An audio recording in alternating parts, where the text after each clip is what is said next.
Je n'aurais jamais pensé que le jour où mon cottage à Lourmarin brûlerait serait celui où mon fils me montrerait qui il était vraiment. La fumée épaisse s'accrochait encore à mes cheveux, tandis que je me tenais sur le chemin de terre, serrant le seul sac que j'avais sauvé. Mon cottage, celui que mon défunt mari et moi avions construit brique par brique, était parti. Des poutres carbonisées pointaient vers le ciel gris, comme des côtes brisées. Le chef des pompiers m'avait présenté ses condoléances. Les voisins murmuraient. Mais rien de tout cela ne rivalisait avec la gifle froide que j'allais ressentir. La berline de luxe de Julien, 38 ans, s'arrêtait, brillante, comme si rien n'avait touché son monde parfait. Il en sortait, impeccable, composé, sans une trace d'inquiétude dans les yeux. « Maman », disait-il, d'un ton léger, presque répété. « Désolé d'avoir mis du temps à arriver. » Matinée chargée. Je ne répondais pas. Je restais là, attendant que mon fils dise ce que tout fils devrait dire. Mais au lieu de cela, il jetait un œil à mon sac de nuit, secouait légèrement la tête, comme gêné. « Écoute, on n'a pas de place pour une personne supplémentaire chez nous en ce moment.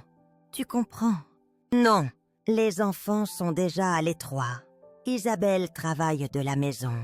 Et franchement, le moment est mal choisi. Une personne supplémentaire. Voilà ce que j'étais maintenant.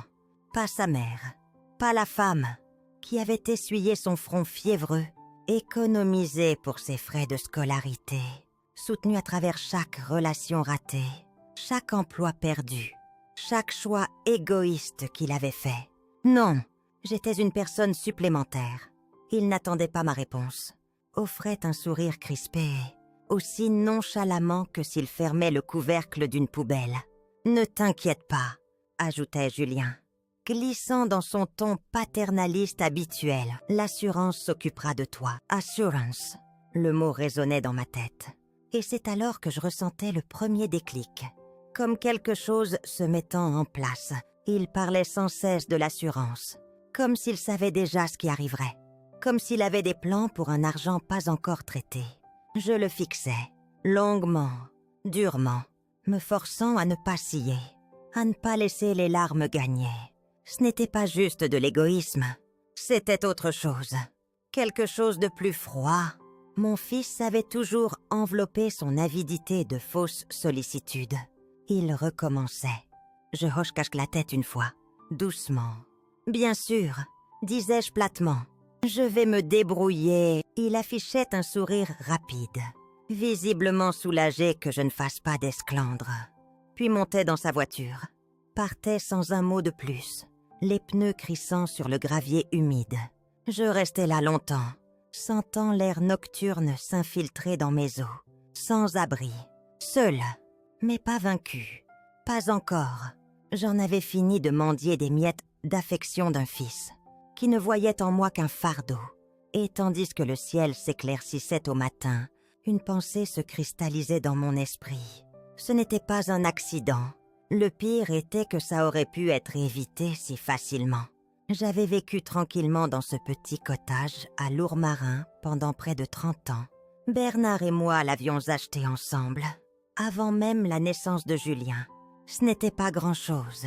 2 chambres, une petite cuisine, des planchers grinçants. Mais c'était à nous, chaque éraflure sur la rampe en bois, chaque photo fanée sur la cheminée, portait une partie de notre histoire. Après la mort de Bernard, ce cottage devenait mon ancre, mon sanctuaire. Le monde extérieur pouvait tourner, changer à sa guise. À l'intérieur de ces murs, j'étais en sécurité, seule. Oui, mais en sécurité. Julien, bien sûr, s'inquiétait toujours, ou du moins le prétendait. C'est dangereux pour quelqu'un de ton âge de vivre seul dans un cottage comme celui-là. « Maman, disait-il lors de ses rares visites, et si tu tombais, et s'il y avait un incendie, tu devrais penser à réduire. Emménager dans une belle résidence pour seniors, ils ont tout ce dont tu as besoin. » Chaque fois, je souriais poliment, disais que j'allais bien, et chaque fois, Il insistait un peu plus. Ce n'était pas de la sollicitude. Pas vraiment. Je le voyais dans ses yeux. Même alors, c'était du contrôle, de la commodité, de l'argent. Il mentionnait combien le marché immobilier était chaud, combien il serait malin d'encaisser.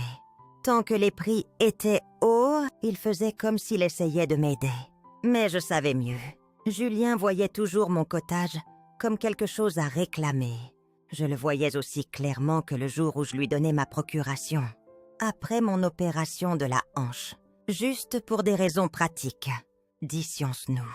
Juste un mois, il était là, dans mon salon à Lourmarin, passant sa main sur le vieux manteau de la cheminée. « Tu sais, maman, disait-il, adoptant ce ton mielleux qu'il utilisait, quand il préparait quelque chose, je pensais, avec l'âge de ce cottage, peut-être devrions-nous augmenter ta couverture d'assurance, au cas où quelque chose arriverait. » Je me souvenais le regarder, me sentant étrangement flattée, qu'il se soucie assez pour penser à ces choses. Mon Julien, toujours le responsable, l'homme d'affaires prospère. Je lui faisais confiance. Je signais les papiers qu'il apportait. Il disait que c'était une simple mise à jour de ma police d'assurance et habitation. Une décision intelligente. Moins d'un mois plus tard, mon cottage était parti. Debout là dans le froid, fixant le squelette noirci de ma maison, je réalisais qu'il planifiait peut-être quelque chose bien plus longtemps que je ne voulais l'admettre. Mais même alors, même avec rien, je refusais de crier, de supplier. Il pensait que j'étais faible, parce que silencieuse. Il allait apprendre combien une femme silencieuse peut être dangereuse. Je ne pouvais arrêter de rejouer notre conversation dans ma tête.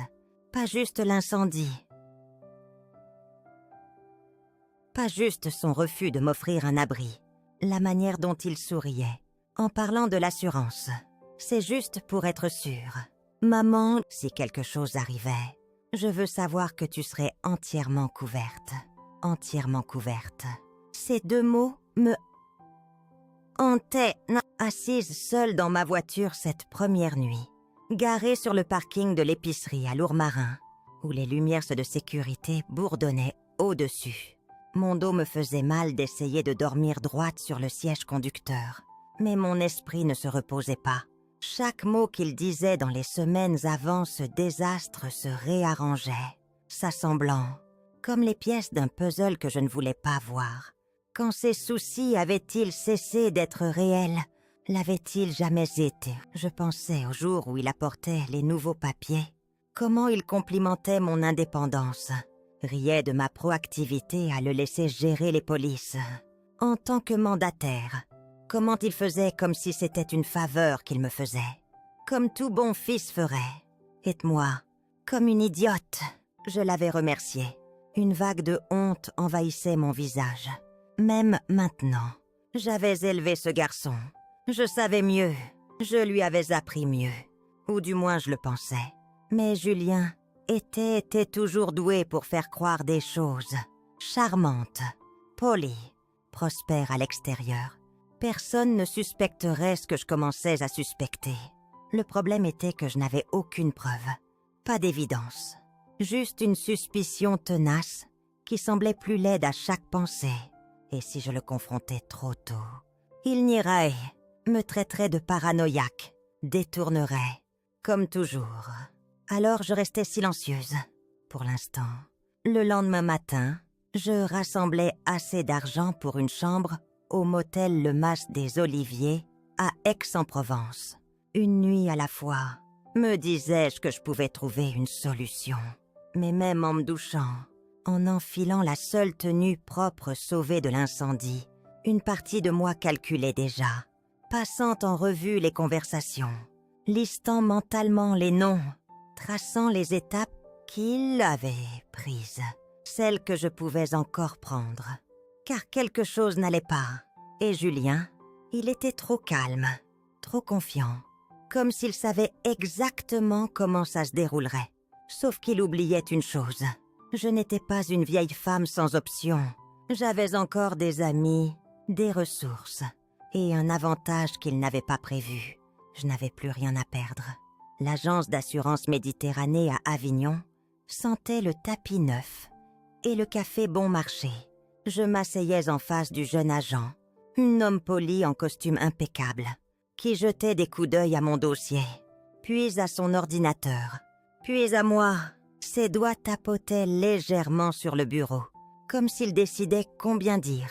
Je restais parfaitement immobile, calme, patiente. C'est ainsi qu'on fait parler les gens. Eh bien, Madame Lambert, disait-il enfin, comme je l'ai mentionné, nous traiterons votre réclamation aussi vite que possible. Avec les récents ajustements de police, vous êtes très bien couverte. Je penchai légèrement la tête, gardant ma voix égale. Oui, à propos de ces ajustements, mon fils a mentionné que des mises à jour ont été faites récemment. Je ne me souviens pas d'avoir signé de changements majeurs. L'agent offrait un sourire crispé, professionnel, mais forcé. Votre fils, Julien Lambert, oui, en tant que votre mandataire désigné, il a autorisé plusieurs mises à jour à votre police il y a environ 3 semaines. 3 semaines, juste avant l'incendie. Puis-je demander quel genre de mise à jour? Demandai-je, croisant les mains doucement sur mes genoux. Il hésitait, s'agitant sur sa chaise. La couverture de l'habitation a été significativement augmentée. La valeur précédente de votre cottage était basée sur des estimations de marché d'il y a quelques années. Mais M. Lambert l'a fait réévaluer, a requis une couverture complète jusqu'au coût de remplacement actuel, avec des extensions pour le contenu, le déplacement, la perte totale. Je hochais lentement la tête, gardant un visage neutre, tandis que mon estomac se tordait. « Puis-je voir les papiers ?» demandai-je. Voix stable. Il affichait le fichier électronique sur son écran, le tournant légèrement vers moi. Je reconnaissais ma propre signature sur le formulaire d'autorisation. Nette, propre, identique aux dizaines de formulaires signés pour Julien au fil des années. Mais je n'avais pas signé celui-ci. Patiemment, il a géré ça personnellement. Demandai-je doucement. Oui, il était très proactif, disait l'agent. Il est même venu en personne pour finaliser les changements. Nous étions impressionnés. C'est rare que les membres de la famille soient si impliqués. Je forçai un faible sourire. Oui, impliqué. L'agent le prenait pour de la gratitude. Je le laissais, mais à l'intérieur, les fils se resserraient. Julien avait orchestré ça. La nouvelle police, avec presque le triple du paiement, entrait en vigueur juste avant que mon cottage ne brûle commodément. Je posais quelques questions désinvoltes de plus, remerciais l'homme pour son temps, rassemblais mes affaires. Il souriait, pensant probablement « Quelle vieille femme douce, coopérative ». Je l'étais. En quittant le parking, le masque tombait. Mes jambes manquaient de céder, tandis que je m'agrippais aux côtés de ma voiture. Souffle court. Tout mon corps vibrait. Pas de peur, mais de quelque chose de plus vif, de plus froid. La rage. Et dessous, une clarté montante que je n'avais pas ressentie depuis des années. Julien avait fait ça. Il voulait mon cottage parti. Il voulait l'argent. Et il n'attendait pas que je relie les points. Il pensait que j'étais trop brisée, trop dépendante, trop reconnaissante pour les miettes qu'il offrait. Il m'avait sous-estimée. Je redressai le dos, laissant le vent frais frapper mon visage. Mes larmes avaient séché il y a des jours. Maintenant, il n'y avait que de l'acier. Si mon fils voulait un jeu, il allait apprendre qui lui avait appris à jouer. Claire Dupont, 67 ans, ne posait pas de questions. Quand je me présentais à sa porte à Saint-Rémy-de-Provence, ce soir-là, avec mon petit sac, les yeux fatigués, elle ouvrait grand la porte, me tirait dans une étreinte forte. « Tu resteras ici aussi longtemps que nécessaire. »« Catherine, » disait-elle fermement, comme me défiant d'argumenter. « Ce garçon à toi. Eh bien, nous en parlerons plus tard. » J'expirais dans son épaule, pour la première fois depuis des jours. Je ressentais une chaleur, la première nuit après l'incendie. Je dormais dans ma voiture. Ou plutôt, essayais. Le parking de l'épicerie à Lourmarin était assez calme, mais le froid s'infiltrait par chaque fissure. Je m'enroulais plus fort dans mon manteau, me disant que c'était temporaire. Juste une nuit. Je ne voulais accabler personne. Pas faire d'appel. Mais la deuxième nuit, la réalité pressait plus fort. Mon dos me faisait mal du siège exigu. Mes vêtements sentaient légèrement la fumée. Je restais là dans le noir, serrant le volant. Trop fière pour pleurer, trop épuisée pour penser droit. C'est alors que je voyais le nom de Claire briller sur l'écran de mon téléphone. Elle avait appelé 3 fois ce jour-là. Je n'avais pas répondu. Pas parce que je ne voulais pas entendre sa voix, mais parce que je ne savais pas expliquer à quel point j'avais chuté en 48 heures. Cette fois, je répondais. « Catherine », disait-elle doucement, sans attendre que je parle. « Où es-tu » J'avalais difficilement. Ma voix sortait faible. « Je vais bien. Tu ne vas pas bien ? Es-tu dans cette maudite voiture ?» Je fermais les yeux. « Claire, je ne veux pas... » « Assez, » coupait-elle. Voix ferme. « Je viens te chercher maintenant. » Et elle le faisait. Moins de 20 minutes plus tard, ses phares apparaissaient sur le parking. Elle sortait de la voiture, bras ouverts, sans jugement dans ses yeux. Juste une loyauté farouche. Le lendemain matin, assise à une table du bistrot des Alpilles, à Saint-Rémy-de-Provence, avec le parfum du café et des croissants flottant dans l'air, Claire parlait enfin de ce qui pesait lourd entre nous. « Catherine », disait-elle doucement, main autour de sa tasse. « Je ne veux pas rendre ça plus dur pour toi, mais je dois demander. Penses-tu que Julien a quelque chose à voir avec l'incendie ?» Je ne répondais pas tout de suite. Je remuais mon thé, fixant la crème tourbillonnante. Les mots avaient un goût amer. Je commence à penser que oui, murmurai-je. Je pense qu'il planifie quelque chose depuis des mois. Claire hochait lentement la tête, comme si elle le suspectait déjà. « Eh bien, » disait-elle prudemment, « il y a autre chose que tu devrais savoir. Je ne voulais pas en parler, mais tu dois entendre. » Mes yeux se levaient vers les siens. Déjà prête, la semaine dernière, j'ai croisé Marie. Tu te souviens de Marie du centre communautaire ? Elle a mentionné que Julien a été vu dans un club de poker à gros enjeux à Avignon. Et pas juste 1 ou 2 fois. Mon estomac se retournait. « Je » demandai-je. Voix à peine reconnaissable. Gros jeu. « Catherine ». Il emprunte aussi à des gens très déplaisants. Je sentais ma poitrine se serrer. Bien sûr, les dettes, le charme désespéré, l'intérêt soudain pour ma police d'assurance. Tout s'alignait avec une précision brutale. Claire tendait la main. Serait la mienne. « Écoute-moi, ne va pas le confronter. Pas encore.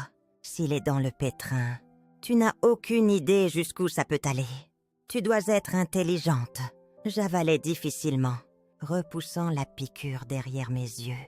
Je ne serais pas imprudente. « Claire. »« Non, » disait-elle doucement. « Yeux vifs, tu seras prudente. » Minutieuse. Elle avait raison. Je ne pouvais pas combattre Julien avec de la colère. Il s'y attendrait. Il la détournerait. Me traiterait de confuse. Vieille, instable. Non, si j'allais la battre, j'avais besoin de preuves. De vraies preuves. Assise là, regardant par la fenêtre du bistrot la rue calme. Je sentais quelque chose changer en moi. J'avais passé des années à lui faire confiance, à croire en son sourire. Maintenant, je ne ferai confiance à personne, sauf moi. Cette nuit-là, allongée dans la chambre d'amis de Claire, à Saint-Rémy-de-Provence, je fixais le plafond à la lueur douce de la lampe de rue. Pendant des années, je m'étais convaincue que Julien était juste occupé, que son ton sec ou son dédain venait du stress. J'avais fait des excuses pour lui. Parce que j'étais sa mère, parce que c'est ce que font les mères. Nous croyons le meilleur, même quand la vérité gratte nos côtes. Mais maintenant, je ne pouvais plus me mentir. Il ne me voyait pas comme une personne, pas comme sa mère, pas comme la femme qui avait versé toute sa vie pour l'élever après la mort de Bernard. Pour lui, j'étais une pièce sur l'échiquier, un pion à manipuler, quelqu'un dont le cottage, l'argent, l'existence pouvait servir ses besoins. Je me tournais sur le côté, sortais le vieux carnet du tiroir de la table de nuit de Claire. Les pages étaient vierges. Je les fixais un instant, puis ouvrais à la première page. Traçais une ligne lente, soignée en haut. Chronologie. Si j'allais faire ça, je devais le faire bien. Les sentiments ne gagneraient pas ce combat. Les faits le feraient. Je commençais à noter les dates il y a 2 mois. Julien parlait d'abord de mettre à jour mon assurance. Il y a 3 semaines. Julien présentait les documents de police. Il y a 2 semaines. Augmentation de la couverture finalisée. Il y a 6 jours. L'incendio. Je m'arrêtais, mâchant le capuchon du stylo, puis ajoutais une 2e colonne. Conversations. Remarques. Comportement étrange. La nuit où il mentionnait nonchalamment combien mon cottage vaudrait. Reconstruite. Le jour où il demandait des copies de l'acte du cottage. Juste pour la garde, disait-il. Je tournais la page suivante. Appel téléphonique. Les mots exacts de Julien. Après l'incendie revenait dans ma tête. Pas de place pour une personne supplémentaire. Il n'avait pas trébuché sur ces mots. Il les disait, comme répétés. Je ne pouvais plus ignorer ce qui était devant moi. Il voulait que ça arrive. Et il voulait s'assurer que je n'avais nulle part où aller. Pendant des années, j'avais tenu ma langue, car je voulais préserver le peu de relations qu'il nous restait. Mais à quoi bon une relation bâtie sur une trahison silencieuse? Sur moi baissant la tête, pendant qu'il grignotait tout ce que Bernard et moi avions construit. Je fermais le carnet lentement. Mon pouloche stable. Demain, je commencerai à rassembler plus que des notes. Je rassemblerai des preuves, car si mon fils était prêt à brûler mon cottage, il serait prêt à brûler ma dignité aussi, sauf si je me battais, et j'en avais fini de jouer la mère obéissante, pardonnante. Le lendemain matin, je conduisais à travers la ville, jusqu'à la bibliothèque publique d'Avignon. Peu de gens le savaient, mais cette annexe avait une des meilleures sections de référence juridique de la région. Bernard et moi venions ici quand Julien était petit. À l'époque, je l'amenais pour lui apprendre à faire ses recherches scolaires. Maintenant, j'étais là pour apprendre à abattre mon fils. Je m'installais dans un coin discret près des piles arrière. Je ne voulais pas être remarquée. Pas encore. Pendant des heures, je parcourais des articles sur les activités d'assurance suspectes, les enquêtes sur les incendies criminels, les abus financiers sur les aînés.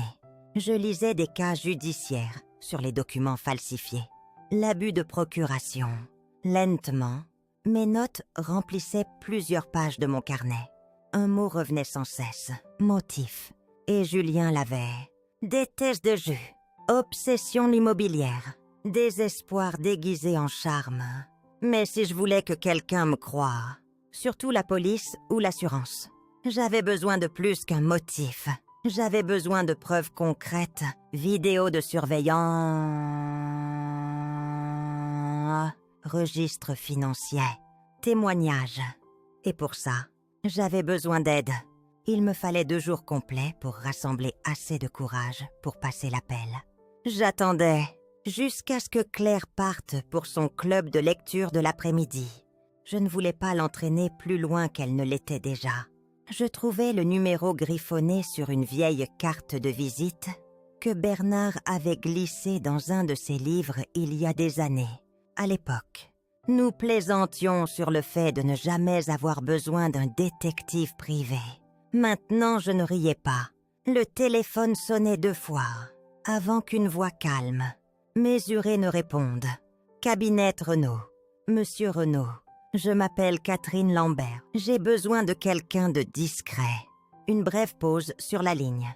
Je ne prends pas tous les cas. Madame Lambert, de quel genre de situation parlons-nous? Je jetai un œil vers la fenêtre, m'assurant que personne ne regardait. Baissai la voix. Mon fils a peut-être mis le feu à mon cottage pour l'argent de l'assurance. Pas de hoquet de choc à l'autre bout. Juste un silence. Puis une réponse très délibérée. Je vois. Venez au bureau cet après-midi. Apportez tous les documents que vous avez. » À mon arrivée, le crépuscule tombait. Le cabinet Renault à Nîmes était petit, niché dans un centre commercial entre un tailleur et un serrurier. Sûr, privé. Paul Renault, 60 ans, était plus âgé que prévu. Cheveux gris, yeux stables, sans trace de jugement dans son expression.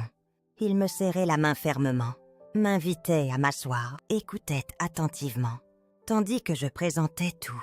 Mes notes, ma chronologie, mes soupçons.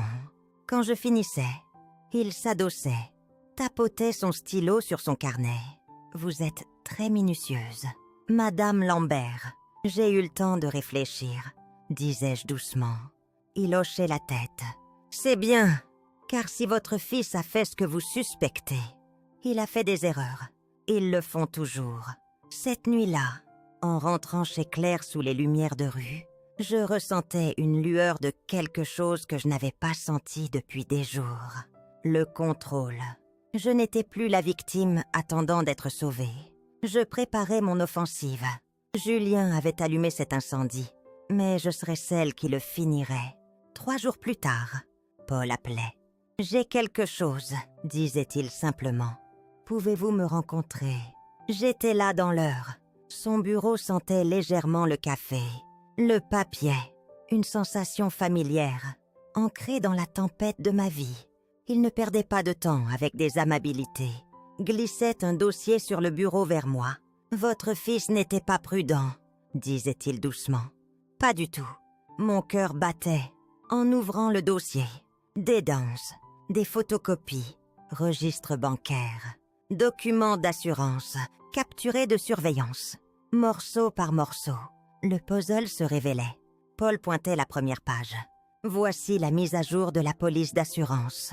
Il a augmenté votre couverture de 200 000 à 700 000 euros en valeur de perte totale, plus des extensions pour les biens personnels, le logement temporaire, la relocalisation d'urgence. » Je fixais ma propre signature au bas du formulaire. « Il a falsifié ça, » murmurai-je. Paul hochait la tête. L'analyse d'écriture le confirmera. Mais ce n'est qu'une partie. Il tournait la page suivante. Images en noir et blanc granuleuses. Mon cottage, depuis l'autre côté de la rue. Un horodatage dans le coin. De nuit. Et avant l'incendie. Votre fils a été vu tournant autour de la propriété à 23h43. Pris par la caméra de sécurité d'un voisin, j'avalais difficilement, gorge sèche. Il prétendait n'avoir pas été près du cottage. Depuis le jour où il m'a apporté ces papiers, la voix de Paul restait calme, mais ferme. C'était un mensonge. Il tournait la page suivante.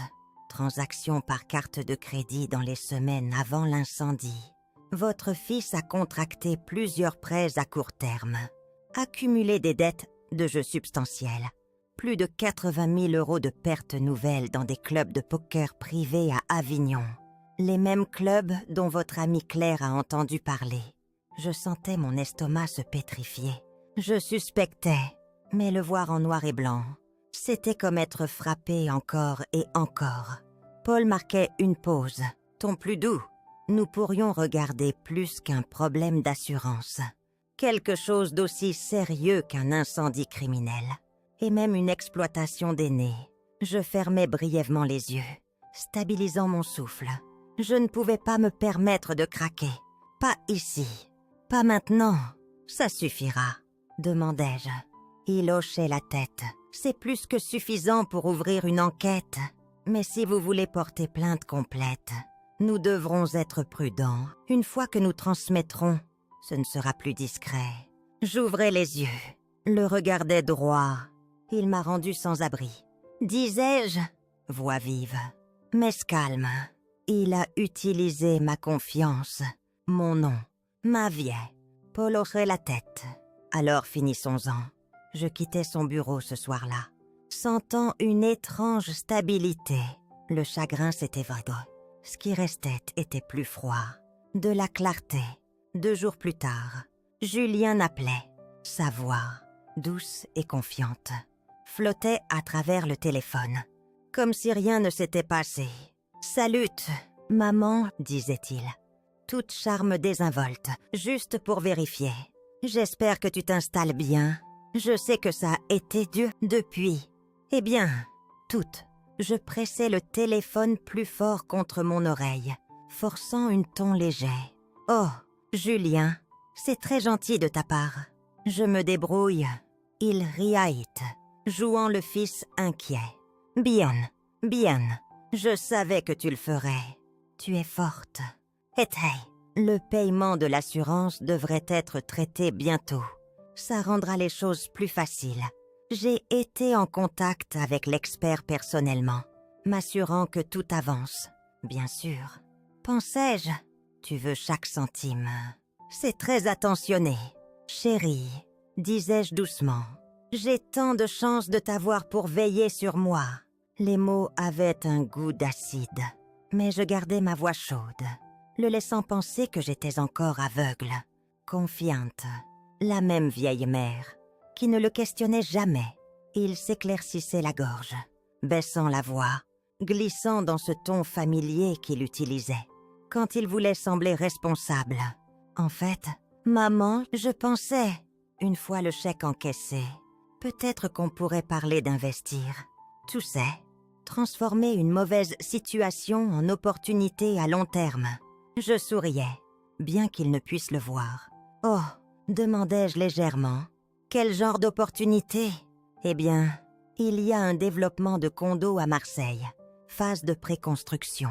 J'ai des contacts avec le promoteur. Si on entre tôt, les rendements pourraient être énormes. Je gérerai tout. Bien sûr, tu n'aurais à t'inquiéter de rien. Voilà le plan, le vrai plan. » Il ne voulait pas ma stabilité, il voulait le contrôle sur mon argent, mon avenir. Et il pensait m'avoir encore sous son emprise. Ça semble très excitant. « Julien, roucoulai-je, j'ai toujours su que tu avais un esprit vif pour les affaires. » Il riait, soulagé. « Exactement.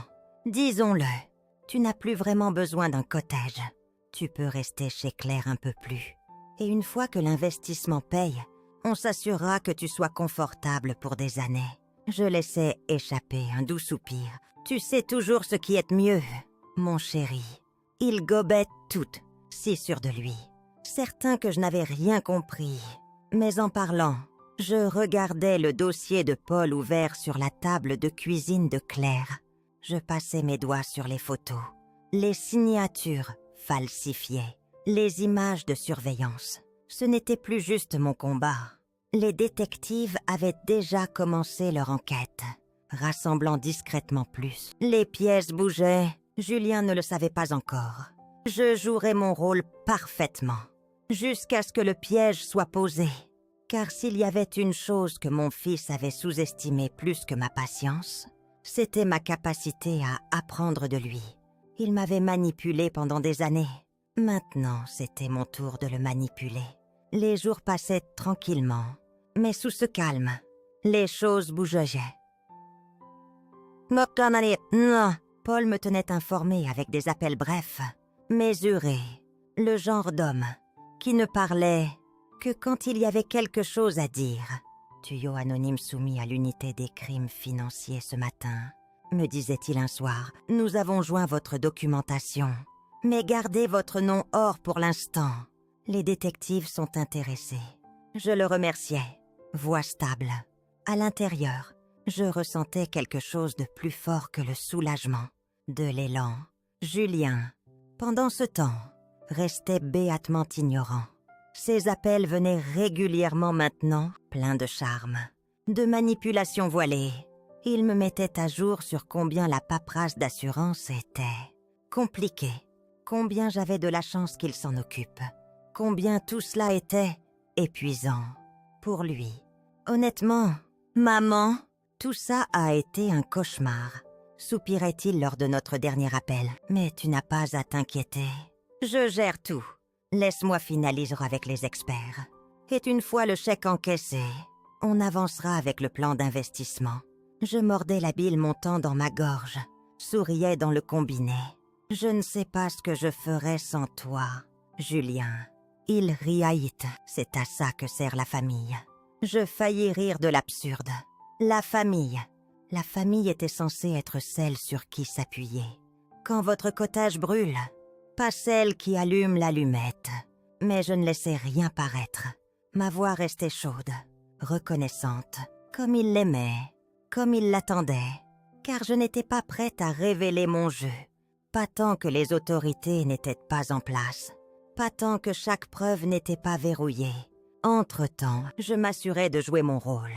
Je feignais une inquiétude occasionnelle pour mes finances, posant à Julien des questions simples qui le rendaient plus confiant que j'étais encore dans le noir.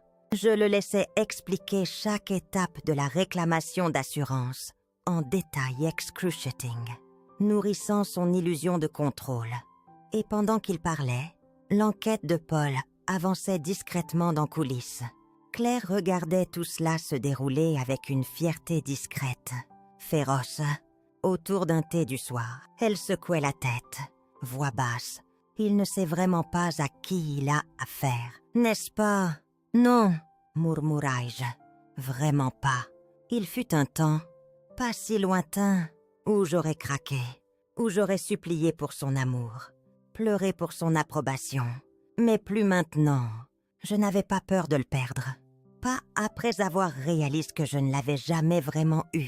Le vrai Julien était un homme qui voyait sa mère comme un inconvénient financier.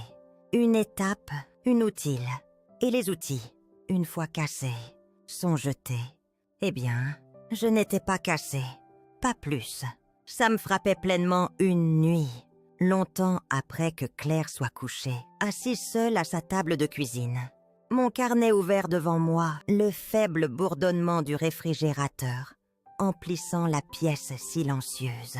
La maison était sombre, sauf pour la petite lampe projetant un cercle de lumière chaude autour de moi.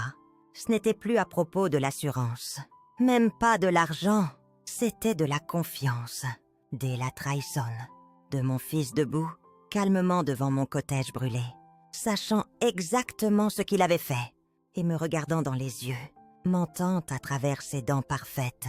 Il n'avait pas hésité, pas une seconde. C'est ce qui me rongeait le plus. Il n'était pas paniqué après l'incendie, pas déchiré ou coupable, ou même légèrement inquiet pour ma sécurité. Il se tenait là, bras croisés, me rejetant, comme un animal errant cherchant un abri, comme un fardeau à éliminer, maintenant que mon utilité s'était épuisée, et moi aussi. J'étais là, engourdie, confuse, espérant encore voir une trace du garçon que j'avais élevé. Mais cette partie de moi était partie. Ce garçon n'existait pas. Peut-être jamais. Je fixais les formulaires d'assurance falsifiés, les images de surveillance, les preuves que Paul avait rassemblées si méticuleusement. Je touchais légèrement le coin d'une page avec mon doigt. Mes mains ne tremblaient plus. En les regardant, il avait falsifié ma signature, déposé les réclamations, jeté ma vie. Et il l'avait fait avec un sourire. Le chagrin était encore là, mais il s'était transformé, durci en quelque chose de plus vif, de plus net. Il n'y avait pas de réparation, pas de réconciliation douce, pas d'excuses larmoyantes. Je ne me battais plus pour une relation. Je me battais pour ma dignité, pour toutes les années sacrifiées pour assurer son avenir, pour chaque nuit solitaire après la mort de Bernard, pour chaque euro économisé pour le mettre à l'école, pour chaque excuse faite pour son égoïsme, pensant peut-être que j'étais le problème, que je demandais trop, qu'il était juste occupé. Je ne demandais pas trop, je demandais de la décence, du respect, le minimum qu'un enfant doit à la femme, qui l'a élevé. L'horloge de Julien tournait, et pour la première fois depuis des semaines, je sentais la paix s'installer sur moi. La semaine suivante se déroulait avec une précision chirurgicale. Les contacts de Paul et les forces de l'ordre bougeaient discrètement. Pas de lumière clignotante, pas de confrontation, juste des visites silencieuses au bureau d'assurance. Des assignations discrètes pour les registres financiers de Julien, des images de surveillance tirées des propriétés voisines. Pas encore de remous, Et c'était exactement ce que nous voulions. Pendant ce temps, je me concentrais sur mes propres préparations. Je rencontrais d'abord mon gestionnaire de banque à Avignon, assise en face de lui avec ma voix calme. Pratiquer. Je voudrais restructurer mes comptes. Transfert complet dans un trust privé avec accès limité. Je veux m'assurer que mes actifs restants sont entièrement protégés de toute influence extérieure. Le gestionnaire jetait un œil à mon dossier, haussait légèrement le sourcil. Votre fils est listé comme votre mandataire financier. Madame Lambert, vous révoquez son accès. Oui, disais-je, voix ferme. Effectif immédiatement. Il hochait la tête, sans argument. Bien sûr, vous êtes le titulaire principal du compte. En quittant ce bureau, l'accès de Julien à tout. Mes économies, compte de retraite, fonds d'urgence, étaient coupés. Il ne le réaliserait pas. Avant d'essayer, ça viendrait plus tard. Ensuite venait la procuration. Claire me conduisait au cabinet Sophie Garnier à Marseille. Le même bureau où Bernard et moi avions signé notre plan successoral il y a des années, confiant que Julien prendrait soin de moi si quelque chose arrivait. Cette confiance naïve avait failli me coûter tout. Maître Sophie Garnier, 45 ans, écoutait, tandis que j'expliquais ce dont j'avais besoin. Son visage ne trahissait jamais de jugement, juste une concentration discrète, révocation de toutes les désignations de procuration antérieures, disait-elle, feuilletant les vieux documents. Immédiate, aucun mandataire successeur assigné. Personne, répondais-je. Dorénavant, je gère mes propres affaires. Elle glissait les papiers sur la table. Je les signais de main stable. Pour la première fois depuis des années, ma vie légale et financière m'appartenait à nouveau, sur papier. Julien jouait encore son jeu, avançant avec confiance vers le paiement de l'assurance, pensant qu'il tirait toutes les ficelles. Mais sous la surface, les murs se refermaient. Les détectives avaient déjà programmé un entretien discret avec un des agents de prêt de Julien, un autre avec l'expert en assurance, qui avait traité les changements de police falsifiés. Le neutre se resserrait, et il ne sentait même pas encore la fumée.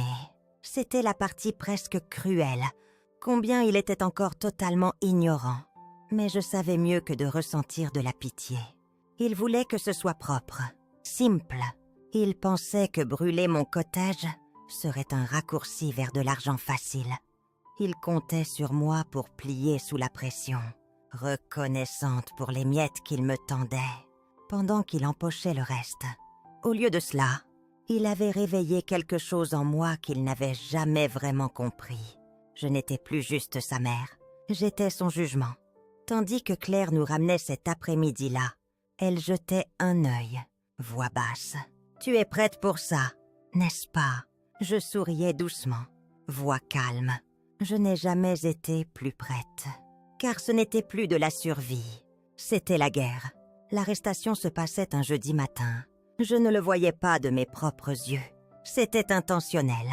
Paul m'appelait.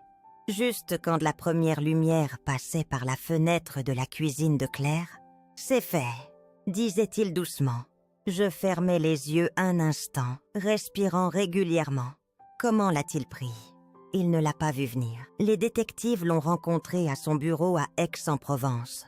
L'ont escorté devant son personnel. Il n'a pas résisté. Surpris. Pourtant toujours cette arrogance, mais surpris. Bien sûr qu'il l'était.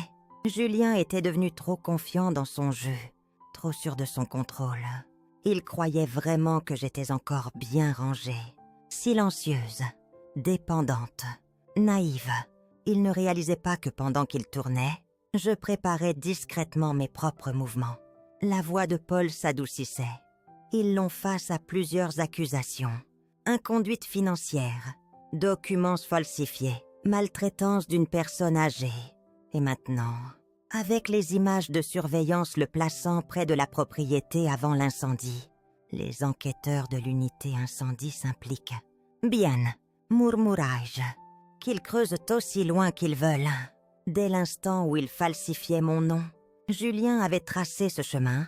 Il avait invité la loi dans nos vies, Je l'ai laissé juste finir ce qu'il avait commencé. Les détectives avaient été prudents avec moi dès le début. Gentles, mais méthodiques. Ils savaient que je n'étais pas juste une mère en deuil. J'étais une victime, mais aussi le témoin clé, la femme, qui avait passé des semaines à tout collecter, reconstituant ce que mon fils pensait que je ne verrais jamais. Les signatures falsifiées, les dettes de jeu, l'effondrement financier caché sous ses costumes polis. Il voulait brûler mon cottage pour un paiement. Maintenant qu'il siégerait dans un tribunal, répondrait pour chaque allumette qu'il avait craquée.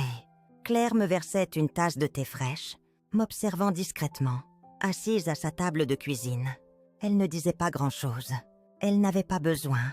À la place, elle tendait la main, serrait doucement la mienne, sa force stabilisant la mienne. Je n'ai jamais voulu ça, murmurai-je après un long silence. Je sais, disait Claire doucement. Mais tu en avais besoin. Je hochais la tête. Oui, j'en avais besoin, pas pour la vengeance, pas même pour la justice, pour la liberté. Le genre de liberté qui vient quand on arrête enfin d'espérer que quelqu'un soit meilleur qu'il ne l'est. Quand on cesse de s'accrocher à la version d'eux qu'on portait dans le cœur et qu'on accepte la personne devant soi. Julien n'allait jamais m'aimer comme je l'avais aimé, mais il allait apprendre que la trahison porte des conséquences. En fixant la lumière du matin, le calme s'installait autour de moi. Comme une seconde peau, pas le vide, pas le chagrin, la clarté. Pour la première fois depuis longtemps, je me sentais entière à nouveau. Et Julien, mon fils unique, était enfin là où il devait être. La salle d'audience du tribunal de grande instance de Marseille sentait le vieux bois, l'air vicié. Je m'asseyais tranquillement, mains croisées sur les genoux, tandis que Julien était conduit à l'intérieur. Poignès me notait. Un bref instant, nos yeux se croisaient. Je tenais son regard, stable, calme, mais je voyais en lui la lueur de panique derrière son rictus forcé, le désespoir qu'il ne pouvait plus cacher. Il s'attendait encore à ce que je craque. Son avoyate se penchait, murmurant frénétiquement. Julien écoutait à peine. Son attention restait fixée sur moi, comme si j'étais le maillon faible qu'il pouvait encore manipuler. L'audience avançait vite. Déclaration préliminaire. Accusation lue à haute voix. Inconduite de réclamation d'assurance. Exploitation financière d'aînés. Faux criminel. Incendie criminel potentiel en attente d'enquête. Son avocat parlait de difficultés financières, de stress, d'un fils essayant d'aider sa mère dans des circonstances difficiles. C'était une performance que Julien avait répétée toute sa vie, se peignant comme le soignant incompris, le fils loyal sous pression. Enfin, le juge appelait mon témoignage. Je me levais, m'approchais du banc. Les yeux de Julien me suivaient. Comme un faucon, je voyais ses lèvres se crisper légèrement, comme s'il s'attendait à ce que je fléchisse. Je ne le faisais pas. Le procureur posait les questions. Mon récit des événements, les documents falsifiés, les images de surveillance, les registres financiers. Ma voix restait calme, mes réponses précises. Puis venait la partie que Julien espérait probablement. L'opportunité pour son avocat de me contre-interroger, d'intimider, de détourner. Madame Lambert, commençait son avocat, avec une sympathie pratiquée. Diriez-vous que votre fils a toujours été là pour vous? Je souriais faiblement. Il visitait occasionnellement. Il s'occupait de vos finances après votre opération de la hanche, seulement après m'avoir convaincu de lui donner la procuration. Et vous avez signé ces formulaires volontairement. Correct. Non, disais-je doucement. La signature sur la nouvelle police d'assurance était falsifiée. L'avocat insistait. Est-il possible que vous ayez simplement oublié? Vous avez subi un traumatisme récemment. Votre cottage détruit. Je ne scellais pas. J'ai peut-être perdu mon cottage, mais pas mon esprit. Un murmure parcourait la galerie. Le juge lançait un bref regard d'avertissement, mais ne disait rien de plus. L'avocat tentait un dernier angle. Madame Lambert, vous comprenez sûrement que votre fils était sous une immense contrainte financière. L'intention n'était pas malveillante. Je tournai la tête, regardai directement Julien. Ma voix stable, froide, mesurée. Il a fait un choix. Il a choisi l'avidité plutôt que la famille. Plutôt que moi. La mâchoire de Julien se crispait, pour la première fois. Son masque soigneusement répète craquait. Le juge intervenait, mettant fin à l'échange. Ce sera tout. Je descendais, retournais à ma place. Claire tendait la main, posait doucement la sienne sur la mienne. Mes doigts s'enroulaient autour des siens. Julien s'affaissait légèrement sur sa chaise. Plus confiant, plus en contrôle. Le poids des preuves avait changé la salle. Pas juste légalement, moralement. Tout le monde le voyait maintenant. La vérité se tenait nue entre nous. Je m'adossais, laissais le silence s'installer. Il avait tout misé sur ma faiblesse. Il n'avait jamais imaginé ma force. Le marteau du juge frappait doucement contre le banc, tandis que la décision finale était lue. La salle retenait son souffle collectif. Julien se tenait, figé à côté de son avocat, pelé, mais silencieux. Sa bravade habituelle s'était évaporée il y a des jours. Maintenant, il n'y avait qu'une désespération crispée sur son visage. Comme attendant la chute de la hache, je restais immobile, mains croisées, expression calme.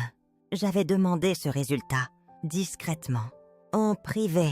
Le procureur voulait des accusations complètes, du temps de prison, restitution, casier permanente.